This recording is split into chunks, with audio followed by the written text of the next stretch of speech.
Fil-laqa politika li organizza l-Partit Laburista Fawdex, il-Prim Ministru der ferm mifxul minħabba li l-attività kellha tibda tard wara li Net News kien diġà tella storja illi żvelati li fid-diskors tiegħu kellu jsellem lil Justin Caruana u fil-fatt hekk ġara.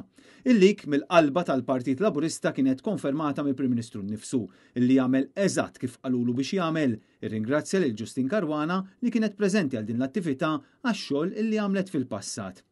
Qed nara lil Justin hawnhekk, grazzi Justin tal-preżenza tiegħek hawnhekk fostna. F'diskors għal kollox partiġjana Bela sellem ukoll il-Ministru Clint Camilleri u kien moħħu biss biex jattakka b'mod personali lil kap tal-Partit Nazzjonalista Bernard Grech u lill-Oppożizzjoni.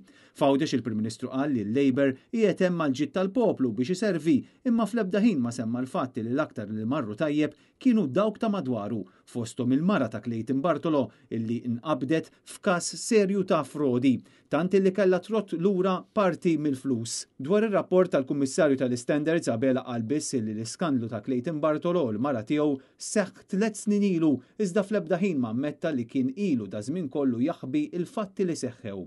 Minkejja dan it-taħwit kollu, Robert Abela xorta spiċċa faħħar lil Clayton Bartolo, l-eks Ministru li se jibqa' famuż għas-serati lussużi, iċ-ċfuf u l-eluf li tajjar f'ċerimonji li minnhom il-producers Maltin ma ħadu assolutament xejn. Intant dwar Għawdex Robert Abela qal li għalih dejjem tpoġġa l-ewwel, imma ma qalx illi fejn tidħol konnettività ma sar xejn, ħlief illi inġieb vapur second hand.